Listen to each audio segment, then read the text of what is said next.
Hello, and welcome to Just Jenni Lee. Today, I want to talk about something that was triggered by something I saw by one of my Facebook friends. And I thought, oh my gosh, it's perfect timing because one of the topics I've written down on my list over there is something I call 40 days to change. I say all the time, I'm going to write a book. My husband's like, do it. I haven't, and maybe one day I will. But I'm going to work a little bit more on these mini abstracts while I talk about my little topic for today. So about 2 years back, well, let's not say 2 years back. I have had a soda addiction for a really long time. My first job was at Taco Bell. I'm going to put another layer of tape on this, if you can believe that. And it's going to be 12 pieces of tape. So let's see how it goes before I add the final color. So I'm going to try to keep count while I talk. So my first job was at Taco Bell when I was 16, and I was able to drink all of the fountain soda that I wanted. We didn't really get much soda growing up. My parents would occasionally go to this place that we have nearby called Minogue's, and you could get like a big rack of these glass soda bottles that you could refill with different flavors, and then you would take them and they would give you new ones and whatever. I didn't know the whole thing, but they would get grape and orange and different flavors. That was really rare. They didn't do that very often. We were mostly raised on water, Kool-Aid, because it used to be 10 cents a packet. And my mom made tea, and in the summertime she made sun tea, where it sits outside in a glass thing and it brews up. And she made she would boil up the tea bags in the wintertime, and then she made lemonade, which is just a cup of sugar, a cup of lemon juice, and 2 quarts of water. So that's kind of what I grew up drinking. And it was always available in the house. And now, mind you, a cup of sugar for Kool-Aid, cup of sugar for iced tea, cup of sugar for lemonade. So there was very little that we drank outside of water that didn't have sugar in it. I started drinking hot tea at a really young age. And of course, I can't drink it straight up. I have to add sugar to it, which my husband always laughs about. So, of course, my first real job, I had a paper route for 4 years prior to that, and I was really good at it. I got paper carrier of the year when I was, I don't know, something like 10 or 12 years old, and I got to fly around in a little 4-person airplane. It flew out of the local airport here, really local Saratoga County Airport. We're not even talking Albany. And got to take a little tour of Saratoga Springs, which was kind of cool. So anyways, my first real job where I was earning a paycheck was at Taco Bell. And they let us have our food for half price. And that's back in the day when the commercial, if you are old as me, you'll remember the 69, 89, 109, run for the border while there's still time. So we would get our food half price, and we would get our sodas for free, whole shift. Now, I started working a lot right out of the starting gate. My parents didn't really have any restrictions on when I could work. I just couldn't work on Sundays.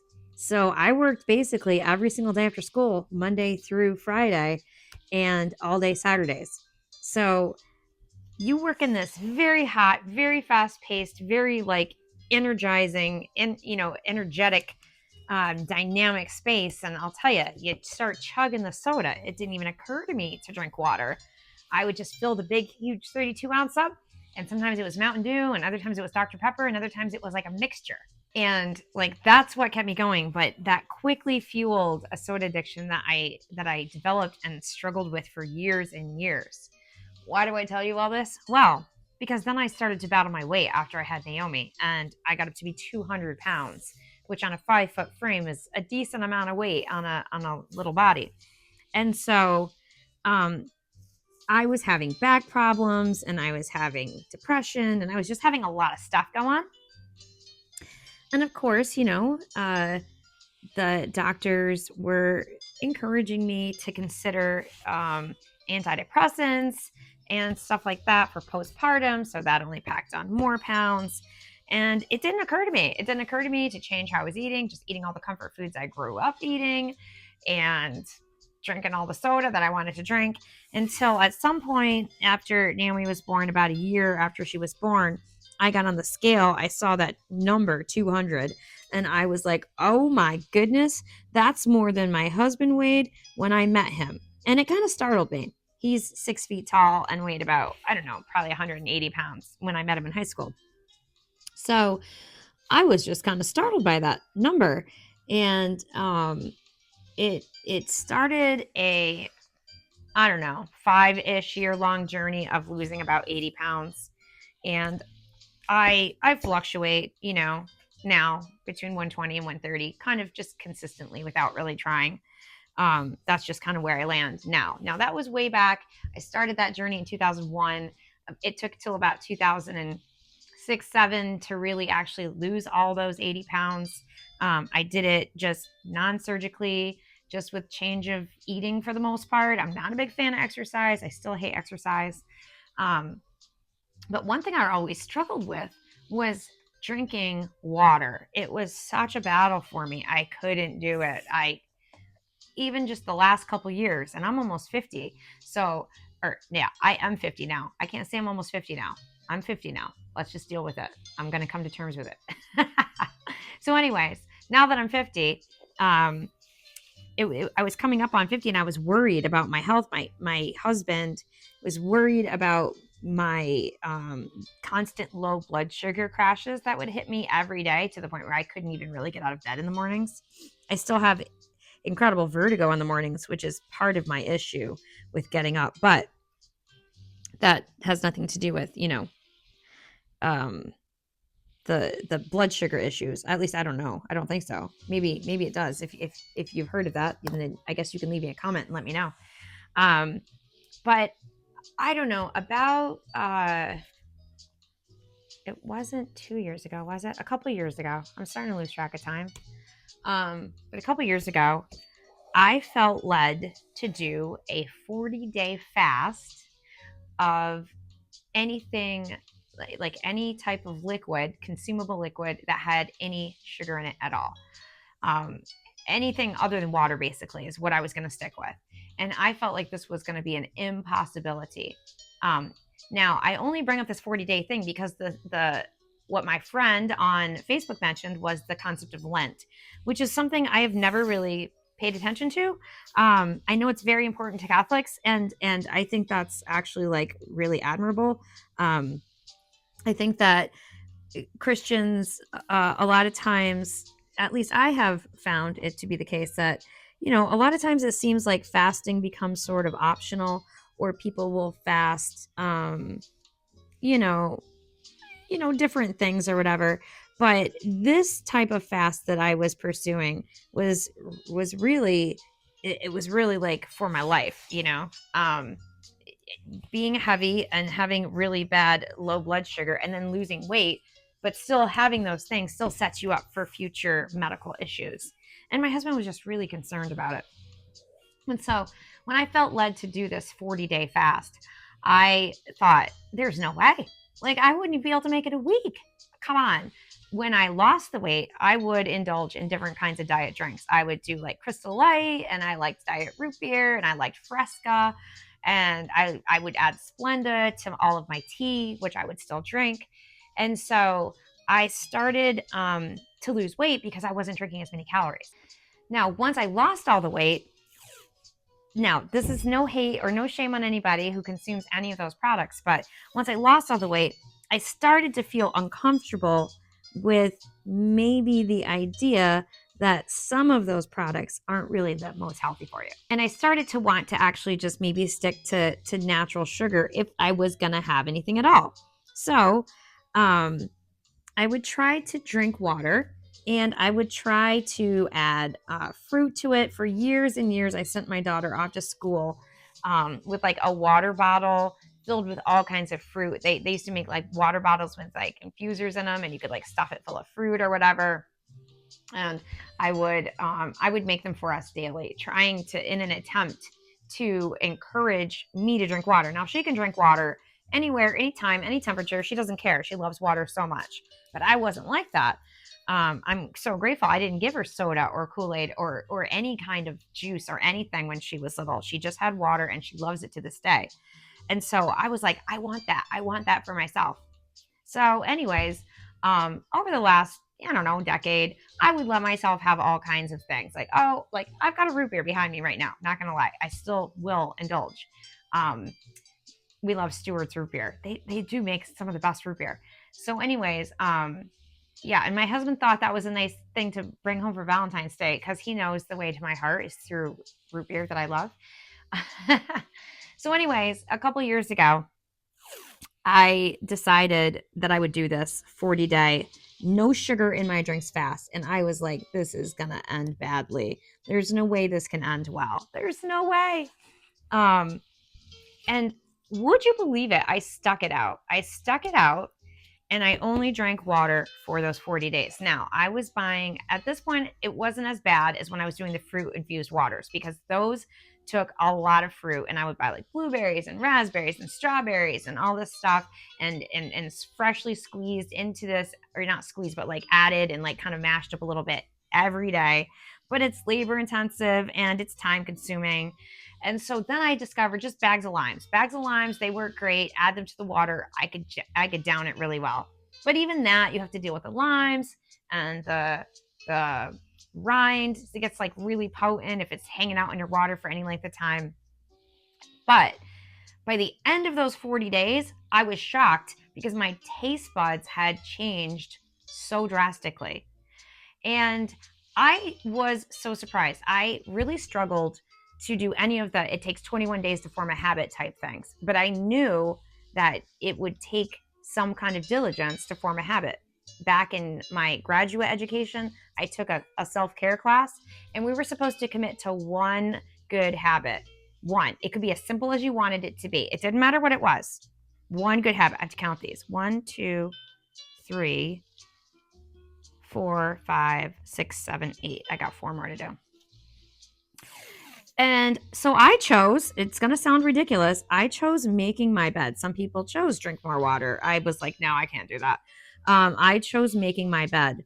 And we had to stick to it for the semester. That's more than 40 days, obviously. But we had to stick to it for the semester, and then and each week do a little write-up on it. It was an interesting class. It was intense, and I found it incredibly hard. I almost dropped out of it. Mind you, it was called self-care, and I almost dropped out of the class. So that was 10 years ago. And I started to, well, no, it wasn't quite 10 years ago. Forgive me.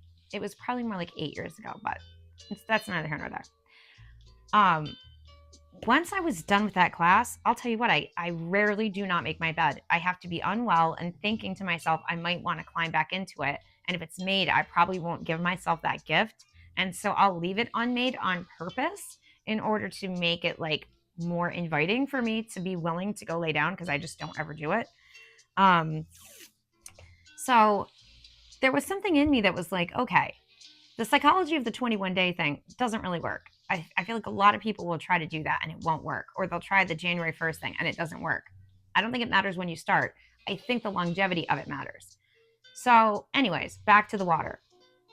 I changed my taste buds completely so that when I would drink a soda, and it wasn't like it tasted bad, but not only did it taste too sweet, it also tasted, it wasn't refreshing.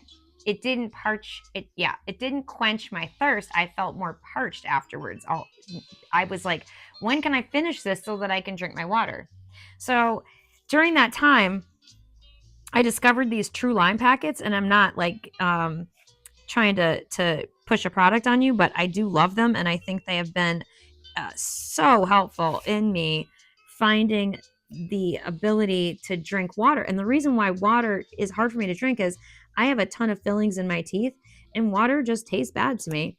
Water out of the tap, water out of the even out of a filter, I can just taste it just tastes bad to me. I don't know how to describe it. It just does.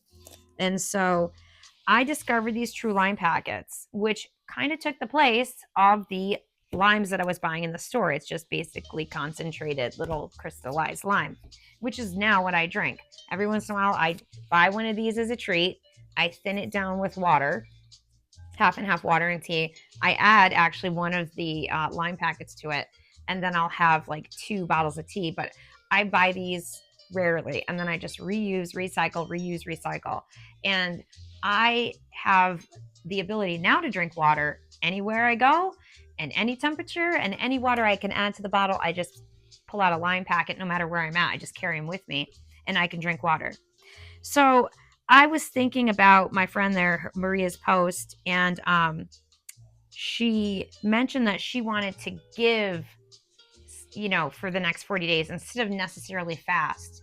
And I was thinking when I was making my Just Jenni Lee yesterday about how the steady dedication to creating content, to creating art, to posting has helped me to learn consistency. And it's a gift to myself to grow in this arena, in this venue here in my little studio, because I put out consistency. And so now that I look back, I realize there is so much truth to this thing that I kind of say in my mind, which is it takes 40 days to change. And maybe that's why it's so beneficial for people to practice Lent or to initiate a new discipline in their life. You just got to stick to it. And then there's like no looking back. There's no looking back for me just to go to full-time soda now. I wouldn't wake up with a root beer in one hand and go to sleep with another one in the other. There's no going back for me with the artwork. I now realize that I have just not been true to myself this whole time, and this is it for me. And just anytime I dedicate myself for like a 40-day period of time, it inevitably changes my life, like irreversibly. It makes me think that if you get into something that is not a good thing for 40 days, it could probably do the same thing. Then you're forming bad habits and negative associations that are really hard to break. And that happens to me too. So as far as like Lent goes, it's never been something that I have practiced in any way, but I am going to be very conscientious during this time frame about being diligent and dedicated and continuing to gift myself the time that I need to be doing what I'm called to do, which in turn is a gift to the one who's called me to it. So if you made it this far, I really appreciate you. I thank you for being a part of my journey. I would love it if you subscribed. I was trying to get to 500 subscribers by the end of February, and I don't think I will, but I do think I can make it to 400, and that would be really cool as well. So thank you so much for being here. I hope you have a fantastic rest of your day and a fantastic weekend. I will catch you in the next video.